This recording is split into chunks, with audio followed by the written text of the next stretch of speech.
A 99-day sprint to November 5th. Prominent Democratic governors and potential VP picks, Pennsylvania's Josh Shapiro and Michigan's Gretchen Whitmer, on the trail for Kamala Harris. Let's wake up in November and say the words, Madam President.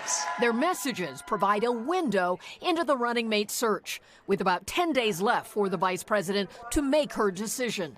Kamala Harris's name is going to be on that ballot.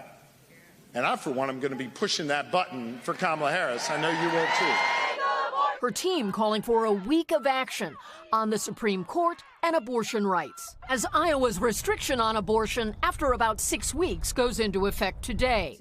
Harris on social media tied the law to former President Trump, which makes Iowa the 22nd state in our country to have a Trump abortion ban.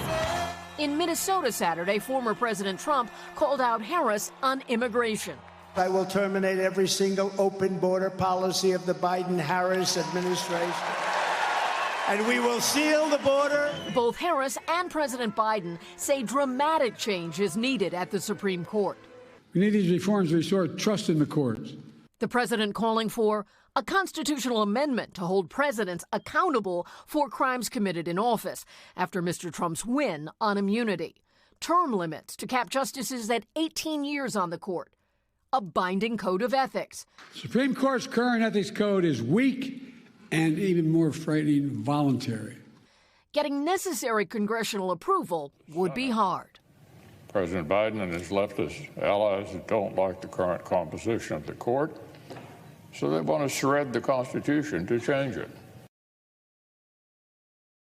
And meanwhile, Kelly, there are some new developments into the investigation into the assassination attempt against former President Trump.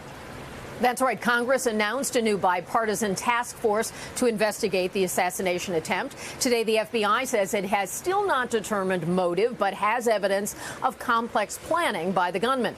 The Bureau's done more than 450 interviews and says former President Trump agreed to participate in what they call a victim interview. Lester? Thanks for watching. Stay updated about breaking news and top stories on the NBC News app or follow us on social media.